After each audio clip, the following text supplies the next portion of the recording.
Bom dia. Vamos hoje terminar com o nosso estudo sobre a Lei 9.868, que trata, né, do processo da processo. Vou arrumar minha gravata aqui que tá com o nó tudo torto aqui. Ó. Tá, nem ligue para isso. Agora ficou mais torto ainda do que estava. Tá, agora eu acho que arrumou. Tudo bem. Então nós estamos lendo a Lei 9.868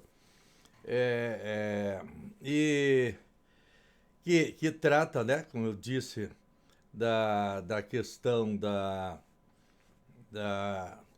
do processo da ADIM e da ADC. E falamos na aula anterior sobre o quórum para o julgamento dessas ações, que tem que ser no mínimo 8 ministros, né? Falamos que a decisão pela constitucionalidade ou inconstitucionalidade depende dos votos da maioria absoluta, que no caso dos ministros, que são 11, a maioria absoluta é considerada 6. Né? Falamos sobre o caráter dúplice da ADIM e da ADC, que a procedência de uma importa na improcedência da outra ou vice-versa. Falamos da modulação temporal dos efeitos da declaração de inconstitucionalidade, não é? Daquele artigo lá 27, quando eu recordei o trabalho da professora Regina Ferrari, e falamos que essa modulação ela pode ter, inclusive, efeitos prospectivos. Falamos que a regra geral é que a lei inconstitucional é uma natimorta, ou seja, vai desde do seu nascedouro, ela não surte nenhum efeito, né, porque ela é nula, mas que, por força desse artigo, ela pode ser considerada anulável, ou seja, surte os efeitos até a data da declaração de sua nulidade. Aquela distinção entre efeito, não é, eficácia ex tunc e ex nunc, ex tunc desde o nascedouro, ex nunc a partir do momento em que é declarada inconstitucional. Falamos, inclusive, que pode ser fixado o momento dos efeitos da declaração de inconstitucionalidade a partir do julgamento da lei, não é? Do julgamento da lei como inconstitucional ou de qualquer outro momento em que o Supremo Tribunal Federal fixar. E falamos ontem que eu digo da última aula, né? Falamos que essa modulação pode ter até efeitos prospectivos, ou seja, para o futuro. Citei o caso aí daqui o que acontece no Paraná, sobre o que aconteceu em relação à nossa orquestra sinfônica, os concursos internos, mas das universidades estaduais paranaenses. Mas o caso mais emblemático a esse respeito é do município lá da Bahia, que tem o nome do filho do ACM, do Antoninho Malvadeza, que ele chamava, né? O senador Antônio Carlos Magalhães. O filho dele teve um filho que morreu, era deputado, Luiz Eduardo Magalhães. E ele, para homenagear esse seu filho, ele pegou um distrito muito pequenininho, 5 mil habitantes, de uma determinada cidade da Bahia, e transformou aquele distrito numa cidade, a qual deu o nome do filho dele, né, para homenageá-lo, Luiz Eduardo Magalhães. Então, Um pequeno distrito de 5 mil habitantes, de repente tornou-se uma cidade enorme, com 120 mil habitantes. E era, assim, a terra prometida dos profissionais liberais, os médicos, advogados, engenheiros. Todo mundo queria ir para Luiz Eduardo Magalhães porque era o município onde mais se investia, o município onde mais prosperava. Bom, de 5 mil habitantes passou para 120, né? Enquanto que a cidade da qual ele era distrito, da qual ele foi separado, continuava lá com seus 10 mil habitantes. 12 mil, sei lá. E o distrito, que virou cidade, cada vez mais pujante. E, de repente, foi declarada a inconstitucionalidade da lei que criava aquele município. Foi um choque, porque daí o município não existia mais. E daí tinha que voltar a ser distrito daquela cidade pequena da qual ele foi desmembrado. Daí qualquer tipo de investimento, qualquer coisa, ia tudo para aquela cidade lá pequena. E o distrito tinha que voltar à sua insignificância de distrito. Então aquilo foi um golpe terrível pro novo município de Luiz Eduardo Magalhães. Bem, o Supremo declarou inconstitucional, mas com efeitos prospectivos. O que o Supremo fez? É inconstitucional a lei que criou o município de Luiz Eduardo Magalhães. Porém,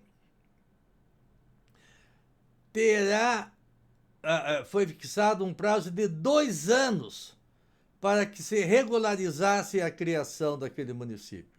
Então a lei, apesar de inconstitucional, ainda valeria por 2 anos para dar tempo de arrumarem aquela lei. Se no prazo de 2 anos não houvesse a regularização, aí sim o município de Eduardo Magalhães seria extinto. Então, foi declarada inconstitucional a lei, porém ela continuou surtindo efeitos ainda por 2 anos. E, logicamente, nesse período foi regularizada a parte legislativa, né, da lei que foi considerada inconstitucional. E daí regularizou-se o município de Luiz Eduardo Magalhães. Esse é um fato que mostra como é que até onde pode ser feita a modulação dos efeitos da declaração de inconstitucionalidade. Muito bem. Mas daí nós dissemos que tem um parágrafo, o parágrafo único do artigo 28, que vai falar a declaração de constitucionalidade ou de inconstitucionalidade, inclusive a interpretação conforme a Constituição. Muito bem. Aí nós temos o controle de constitucionalidade, não da lei.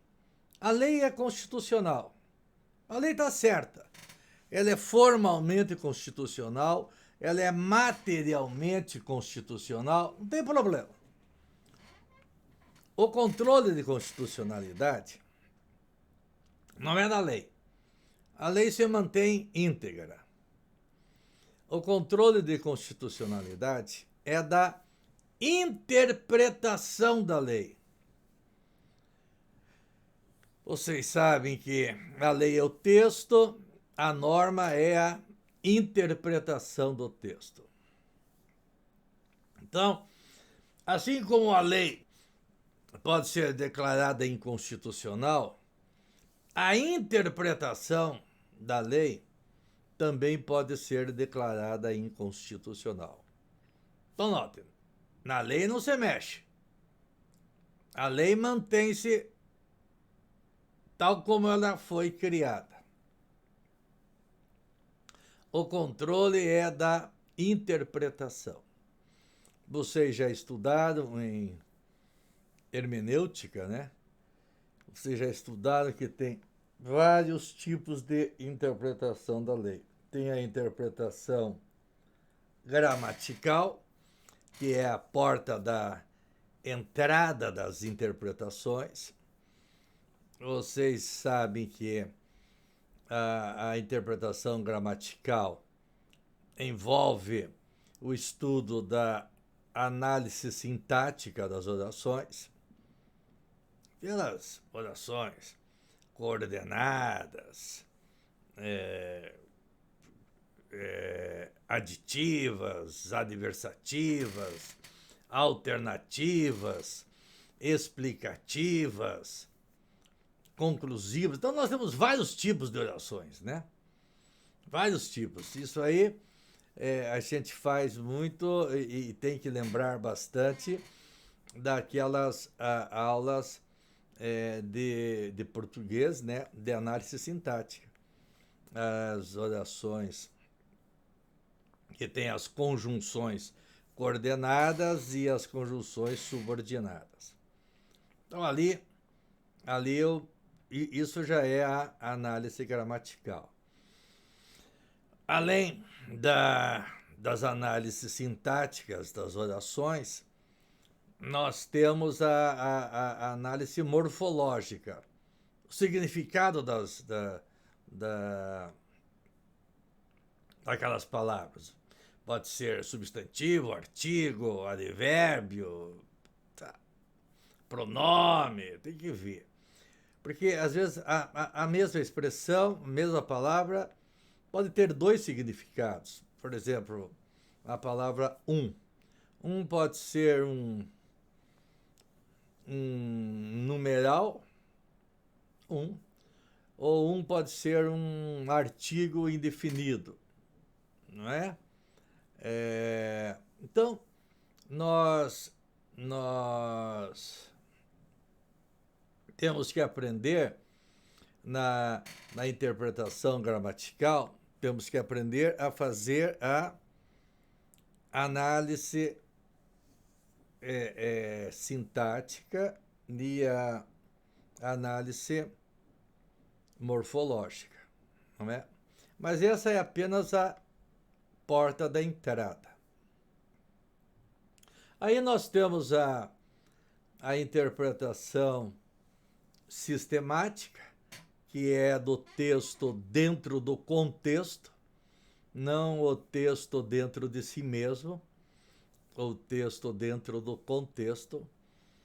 Tanto que hoje lá o artigo 8º do novo Código de Processo Civil não diz mais que o juiz deve julgar de acordo com a lei. O juiz deve julgar de acordo com o ordenamento jurídico, ou seja, é muito mais do que a lei.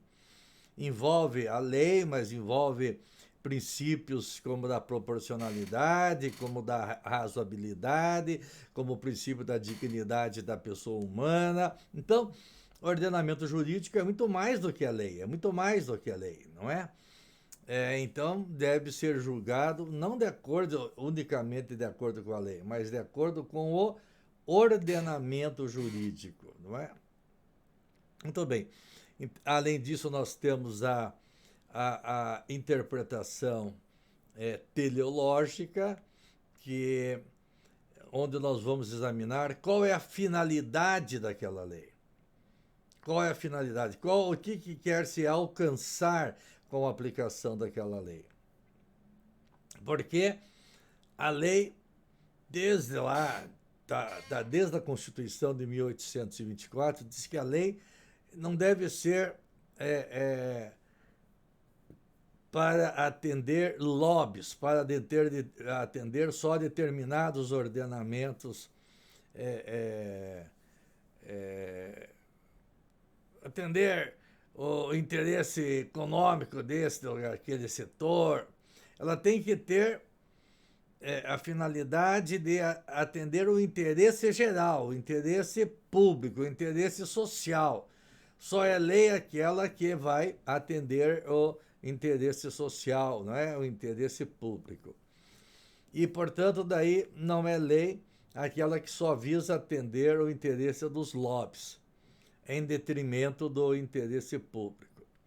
Então, eu, através da interpretação teleológica, né, onde eu vou verificar qual é a finalidade daquela lei, para que ela foi feita, e se ela foi feita contra o interesse social, contra o interesse público, nós temos a chamada interpretação corretiva da lei, para recolocá-la nos trilhos do interesse social, não é? Ou interesse público. Temos a interpretação lógica, temos a interpretação histórica, é muito importante, porque o direito não surge do nada.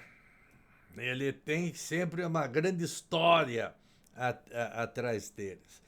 Se nós formos refletir sobre os direitos fundamentais, nós vamos ver que aquilo decorre de situações da humanidade, às vezes de milênios.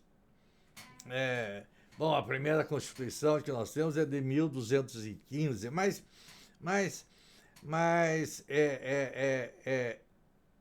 o direito é formado há milhares e milhares e milhares de anos. Se vocês forem, aqueles que já foram, devem ter percebido, visitar o Louvre, não é? Aquele famoso museu lá de Paris, verificaram que lá embaixo, lá num dos andares térreos lá, do subsolo já, está lá o código, o famoso código de Hammurabi, que a gente estudou, né, no ginásio, tal, o código de Hammurabi. E ali tem a tradução do código de Hammurabi. E você começa a ler ali, identifica o nosso Código Civil, identifica ali o nosso Código Penal. Nossa, você identifica muita coisa ali, né, naquele código. Então, o direito, ele é fruto da história também. Por isso que existe essa interpretação chamada interpretação histórica também. Existe uma outra interpretação que é chamada interpretação halográfica. A interpretação halográfica, ela compara a lei, o texto da lei, com a partitura musical. Aqueles que sabem tocar piano ou outro instrumento, sabe que tem ali a partitura. A partitura, o que são? São as letras, aquelas bolinhas que tem ali, dó, ré, mi, fá, sol, lá, si, aquelas bolinhas, são letras, tal qual a letra de uma lei, do texto, qualquer texto, não é? Assim como nós temos A, B, C, D, tal, ali tem outras letras significando dó, ré, mi, fá, sol, lá, si, dó, etc. Então, é a mesma coisa. E essa interpretação halográfica, ela foi desenvolvida pelo ministro Eros Grau. E ele equipara esses dois textos, o texto da lei e a partitura musical. E ele fala, e a peça de teatro também, ele faz uma equiparação com a peça de teatro. E daí ele diz assim, eu pego uma partitura musical de uma determinada música, vamos lá pegar uma, assim, nossa, né, uma partitura nossa, Tico Tico no Fubá. Aliás, houve uma interpretação de Tico Tico no Fubá agora numa apresentação em Paris, que foi maravilhosa. Mas muito bem. Você pega a partitura. A mesma partitura você distribui para 5 ou 10 músicos. É igual. Né? O texto é igual. Mas eles, ao executarem, vão executar de forma igual? A gente vai perceber que não, né? Uns terão uma interpretação, a interpretação é a execução daquela peça. Uns interpretarão de uma maneira fantástica, outros de uma forma regular, outros ainda de uma forma sofrível. Então, o mesmo texto você entrega para vários músicos e cada um toca de uma maneira diferente. Faz a sua interpretação de uma maneira diferente. Dependendo do quê? Dependendo do seu treinamento.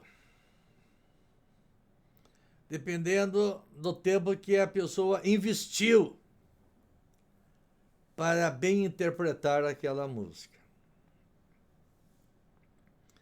E o Vinícius Araújo Grau diz também que isso acontece conosco, nos nossos textos que temos. Ele fala, tem que investir muito tempo, lendo e relendo, lendo e relendo.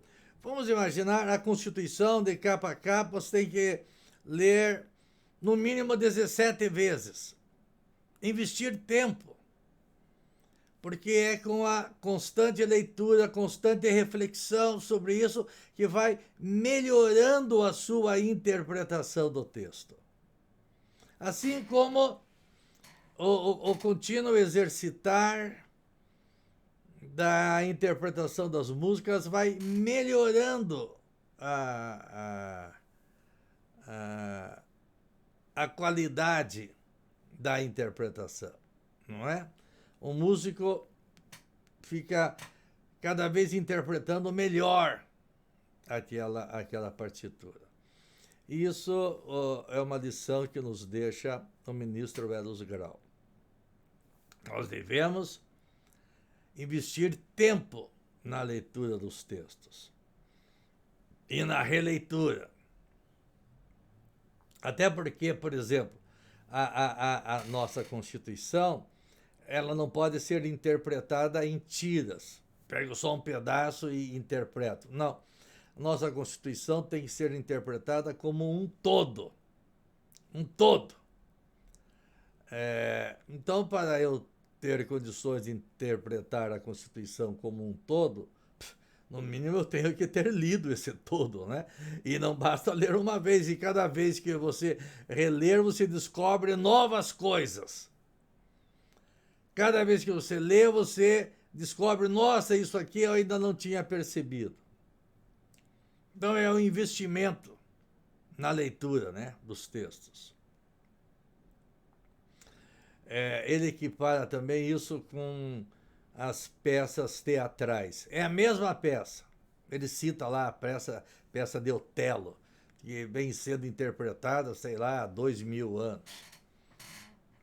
É a mesma peça, é o mesmo escrito.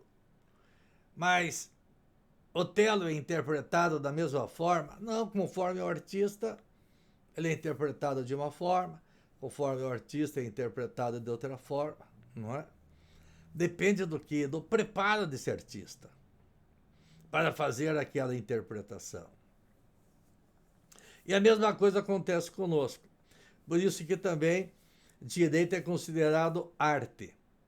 Assim como tem a arte do músico na interpretação, tem a arte do ator lá, né, do teatro, né, que é a arte para interpretar, e também a arte de interpretar, o direito é arte, quando você vai falar na interpretação.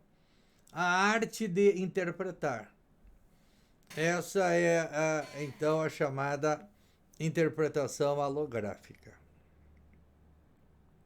Tem ainda outros tipos de interpretações, inclusive de direito comparado.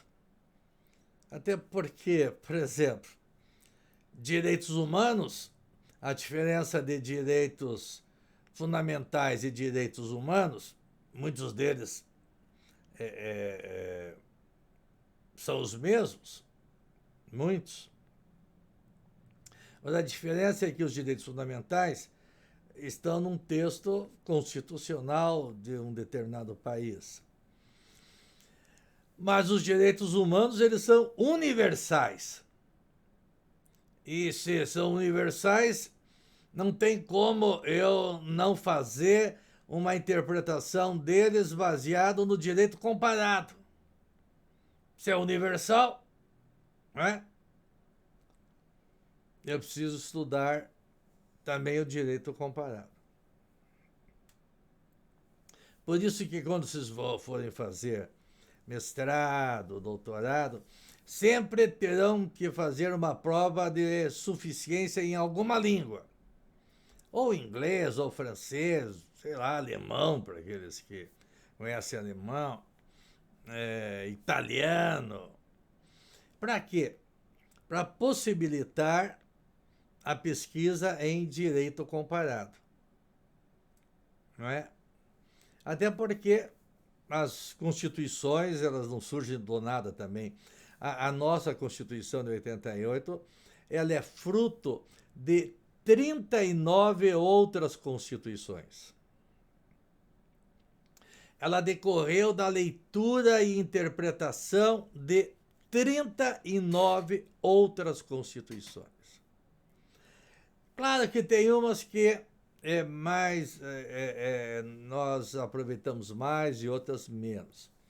As constituições mães que nós temos são as constituições de Portugal e da Espanha. Mas nós temos muito da Constituição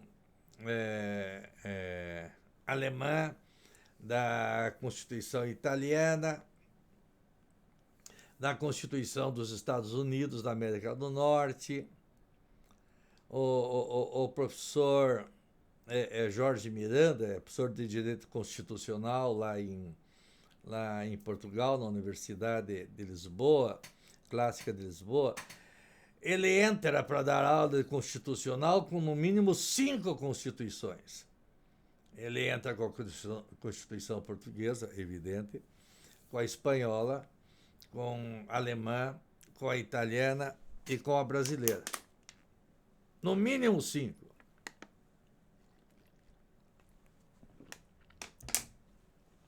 Para fazer essa interpretação também de direito comparado. Bem, então, esse parágrafo do artigo 28, parágrafo único do artigo 28, então, ele vai falar do controle de constitucionalidade da interpretação. E essa interpretação é a interpretação... Qual interpretação? Interpretação das leis conforme a Constituição. Olha, a lei tem que ser constitucional. Mas, às vezes, aparentemente, formalmente, até materialmente, ela é constitucional. O problema é que a interpretação dessa lei está sendo feita fora dos princípios constitucionais, fora dos parâmetros inconstitucionais. Então, o que eu vou declarar de inconstitucional é determinada interpretação. Porque quando eu faço o controle da interpretação da lei, eu tenho que buscar a conformidade, a interpretação dessa lei, de tal maneira que a interpretação fique conforme os limites da Constituição. Por isso que se fala interpretação conforme. Interpretação de acordo com a Constituição. Não uma interpretação de acordo com o direito infraconstitucional. Não interpretação de acordo com interesses de lobby. Não, a interpretação tem que ser de acordo com a Constituição. Por isso, claro, se nós não conhecermos a Constituição, como é que nós vamos interpretar a lei? Se eu tenho que interpretá-la de acordo com a Constituição. Se eu não conheço a Constituição, eu não sei como interpretar a lei, não é? Então, esse é um outro tipo de controle de constitucionalidade.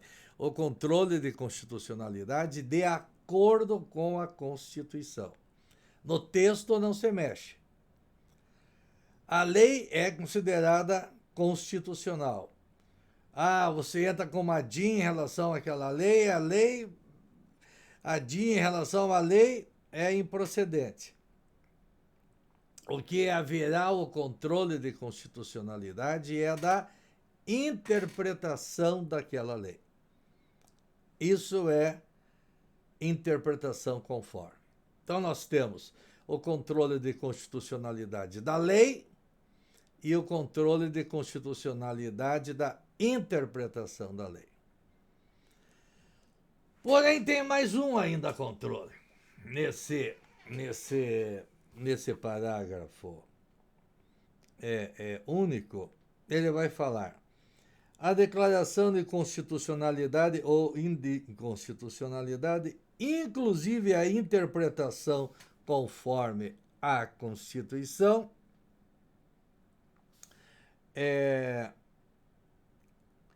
e a declaração parcial de inconstitucionalidade sem redução de texto. Vamos lá. Declaração parcial de inconstitucionalidade sem redução de texto.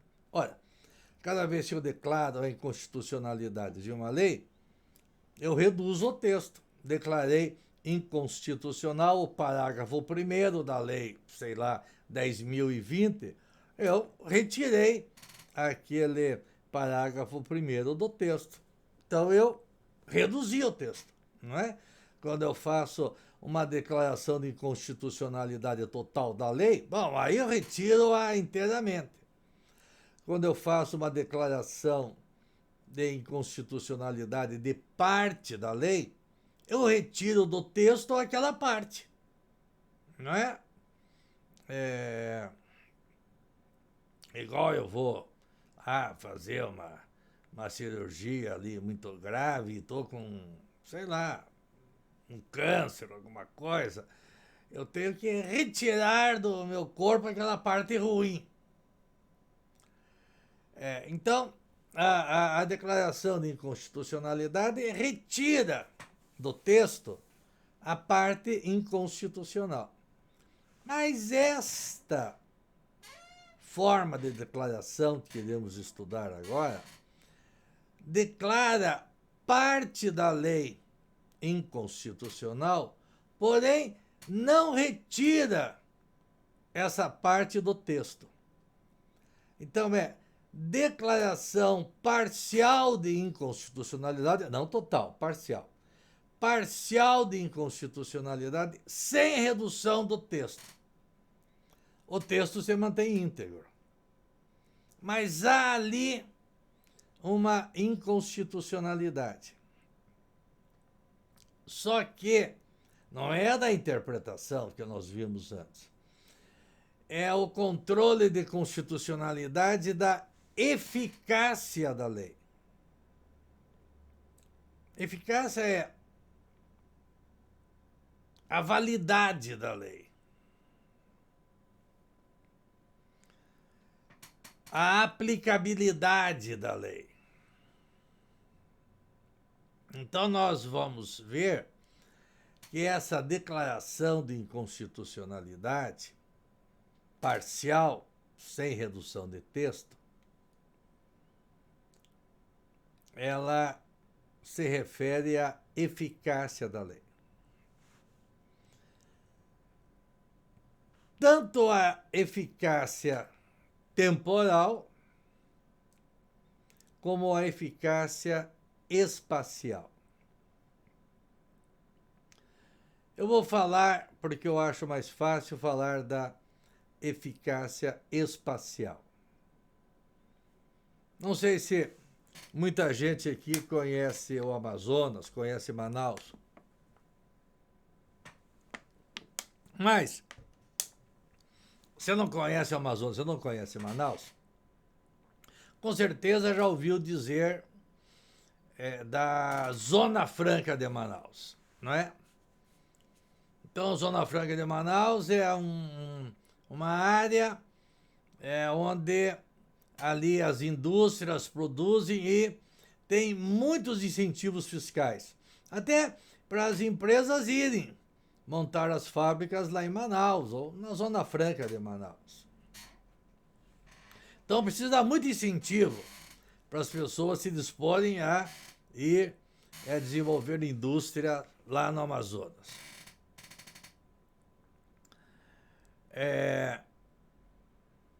Sem esses incentivos, ninguém vai montar uma fábrica lá no Amazonas. Bem, mas esses incentivos existem e é por isso que a Zona Franca de Manaus existe. Veio uma lei sobre o imposto federal, o IPI, aumentando lá significativamente o valor desse imposto. E daí como o IPI é nacional, é para todo o território nacional, né? E se é para todo o território nacional, isso abrangeria inclusive a Zona Franca de Manaus. E essa lei iria prejudicar muito a Zona Franca de Manaus.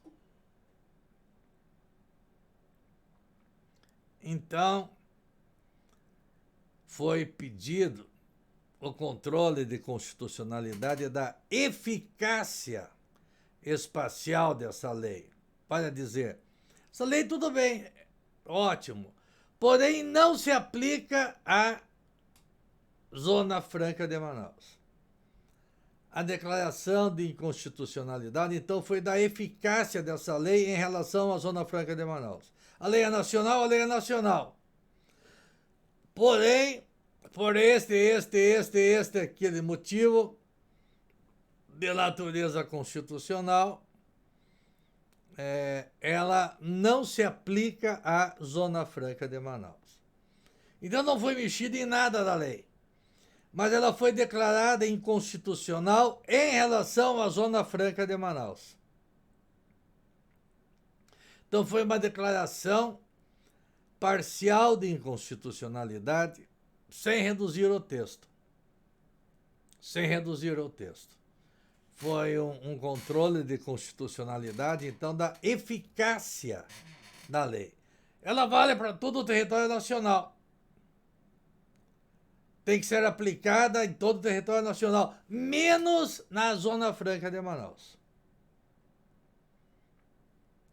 Então, é uma declaração da eficácia da lei. E essa eficácia é uma eficácia espacial. Mas tem outro tipo de declaração. É da chamada eficácia temporal da lei.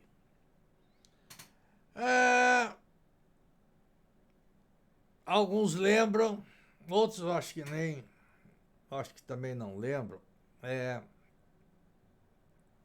Quando foi criado o IPMF, depois virou CPMF, mas no começo ele foi criado com o nome de IPMF, Imposto Provisório sobre Movimentação Financeira.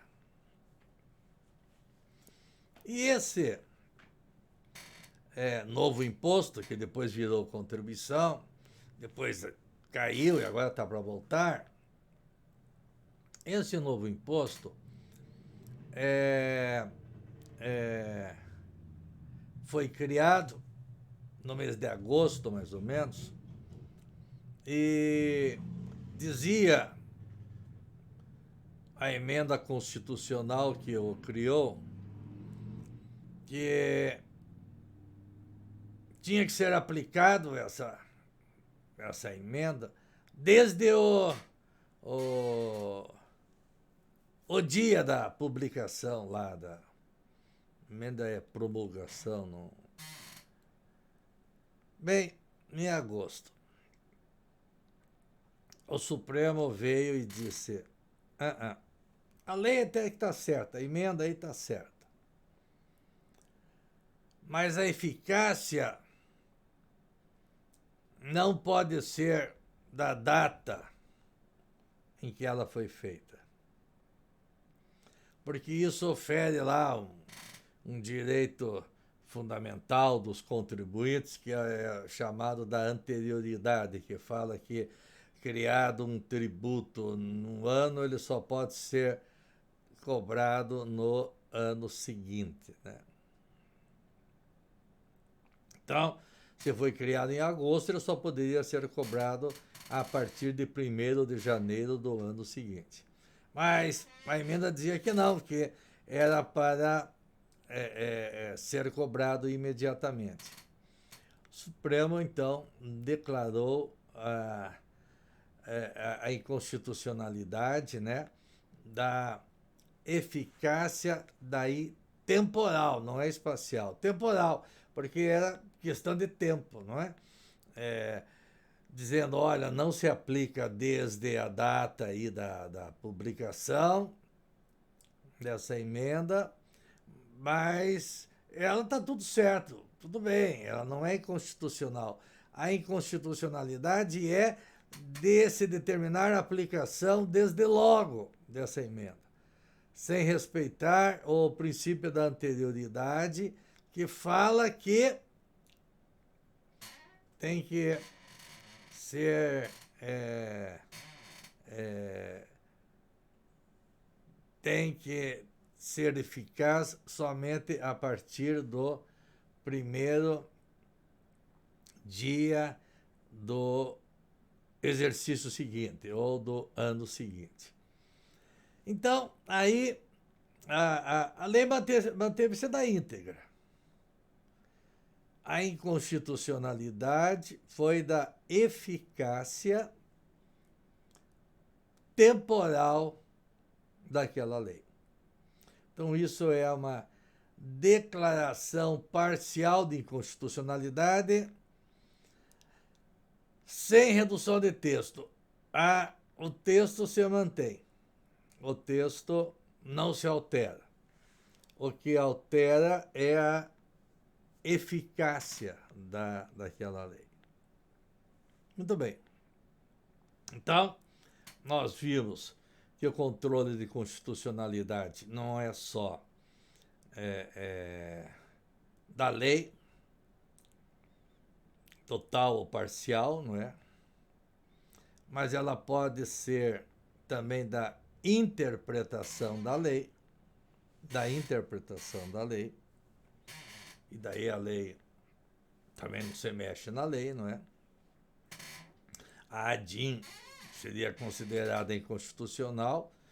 A única coisa constitucional, a única coisa que poderia ser é esta ou aquela interpretação ser considerada inconstitucional, ou seja, esta ou aquela interpretação não é uma interpretação conforme à Constituição. E toda a lei tem que ser conforme à Constituição, mas não só a lei, a interpretação também tem que ser conforme à Constituição. E tem outro tipo de controle, que é esse que nós terminamos de falar, que é sobre a eficácia, ou seja, a aplicabilidade da lei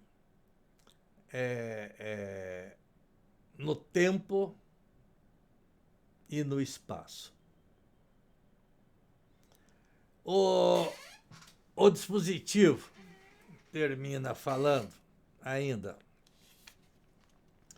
que a declaração de inconstitucionalidade tem eficácia contra todos, ou seja, a eficácia erga omnes, porque ela não é, nesse caso, dada no caso concreto, no caso concreto, né? Ela julga a lei em abstrato, não é? É o controle de constitucionalidade concentrado.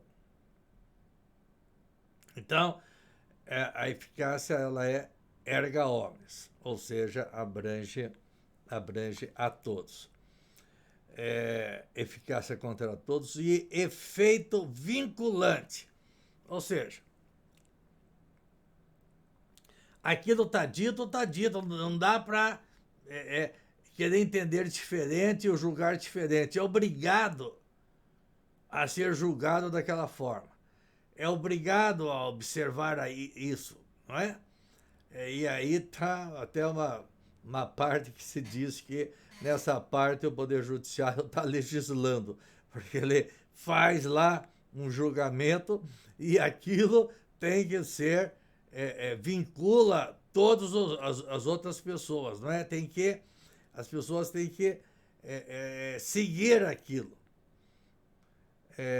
E daí vai dizer, tem eficácia contra todos e efeito vinculante em relação aos órgãos do Poder Judiciário. Ou seja, nenhum outro tribunal ou juiz pode julgar diferentemente daquilo que foi decidido pelo Supremo Tribunal Federal no controle de constitucionalidade.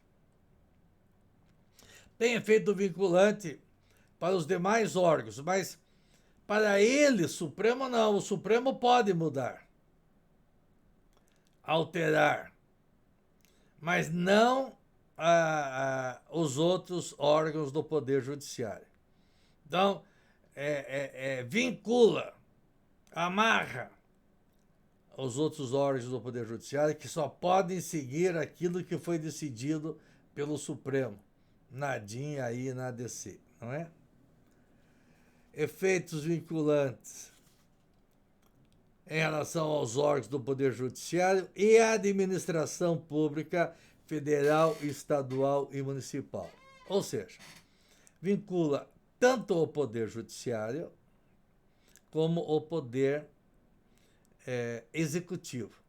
E o Poder Executivo em todos os graus, quer dizer, administração pública federal, estadual e municipal. Então ele tem efeito vinculante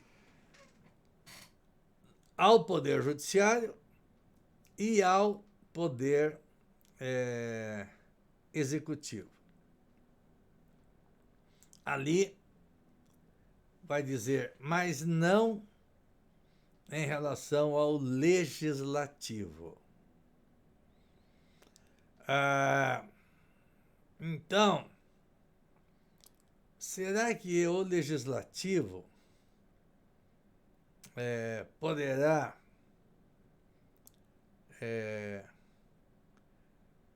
legislar de forma diversa aquilo que foi declarada a inconstitucionalidade? Não. Que o Poder Legislativo pode legislar, claro, lógico, é a função típica dele. Mas se o Supremo Tribunal Federal declarar a inconstitucionalidade de uma lei,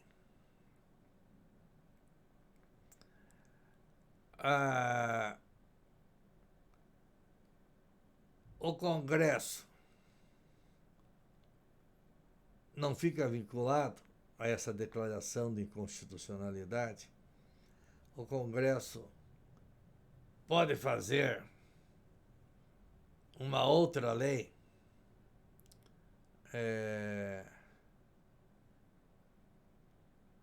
para substituir aquela que foi declarada inconstitucional, já que a declaração de inconstitucionalidade não tem efeito vinculante é, para o legislativo. Então, esse é um tema muito interessante, um tema que nós devemos investigar, não é? Eu já acho que eu falei, vocês me perdoem porque eu dou aula em tantos lugares, acho que eu falei da Constituição de 1937, acho que eu falei já para vocês, né? Em que o Supremo declarava a inconstitucionalidade de uma lei e o presidente da República não se conformava com essa declaração de inconstitucionalidade e, por isso, recolocava essa lei para apreciação do Congresso e se o Congresso, por 2/3, mantivesse aquela lei, apesar da declaração de inconstitucionalidade decretada pelo Congresso, pelo Supremo, essa lei voltaria a ser válida através da decisão do Congresso. Então, o Supremo declara a inconstitucionalidade, o presidente acha que é constitucional, reapresenta a lei ao Congresso, e se o Congresso aprová-la, aquela declaração de inconstitucionalidade lá do Supremo fica revogada, fica sem efeito. Bem, isso é o que dizia a Constituição da ditadura Vargas de 1937.